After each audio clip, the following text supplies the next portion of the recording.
Excuse me? Yeah, this is What's going on? You can't come here. Yeah, but I know her. What's happening? The first person I walked into was Detective Douglas. I don't even think I realized. I mean, I don't know. Who did this? I don't even think it really occurred to me when he said it. After several hours, police still cannot find any visible cause of the young fitness instructor's death. There is no blood, no bruising, and no sign of assault of any kind.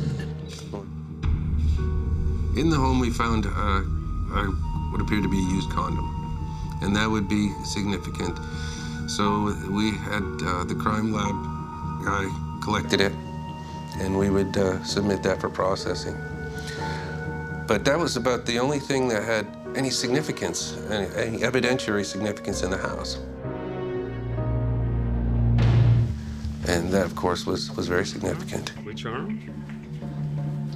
Excellent. Good work, Marcia. Fine. With daylight waning, investigators decide to return the next day to continue their search. The following morning, myself and our crime lab returned to the scene and expanded our search out, which ended up out by the curb near the trash bins that are picked up by the garbage trucks. And laying on the ground next to one of the bins was a small plastic supermarket bag. Sir, what you got? Syringes, bandages. Okay, take it back in. What they found when they tested Michelle Hernan's body for the drug propofol.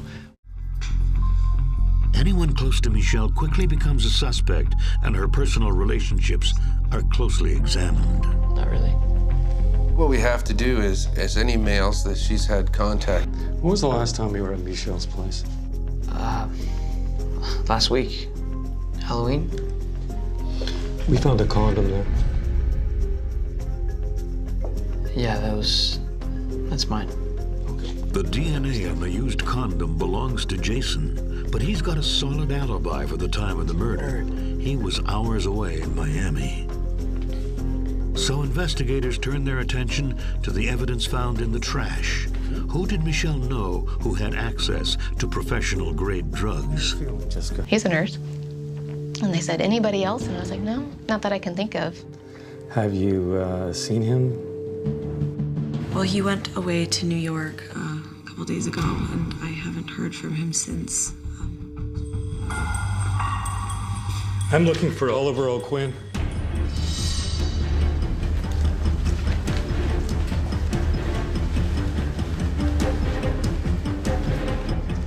Oliver O'Quinn.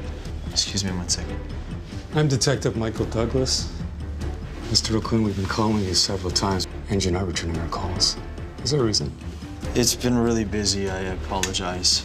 I said, I'm investigating the death of Michelle Herndon. And he looked at me and he says, oh yeah, I read about that in the paper. I saw something on the news. You called me. And of course, I heard nothing from him. You too. Yes, sir. Huh?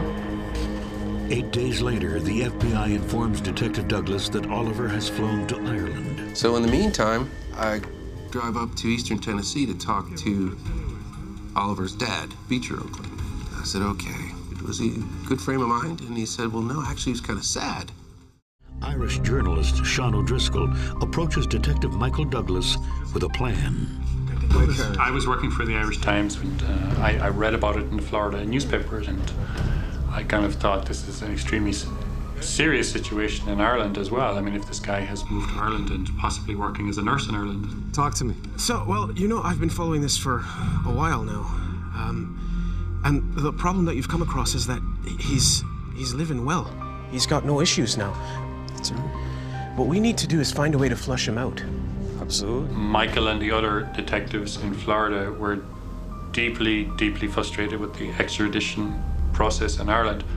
So I published an article in the Irish Times. And hopefully he would read it, and people on his street in Dublin would read it, and there would be a public outcry, and that would be enough to get him to flee Ireland.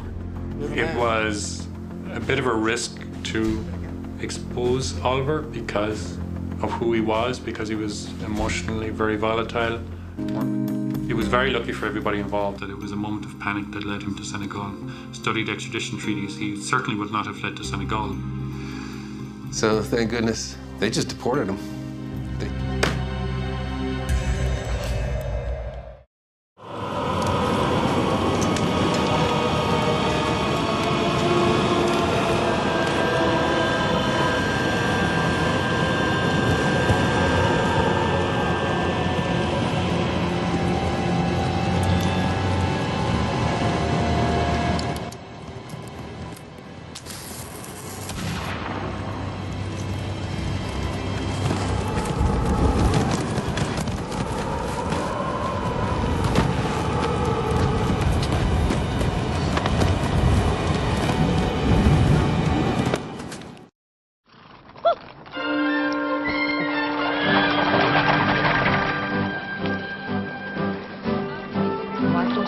Train station.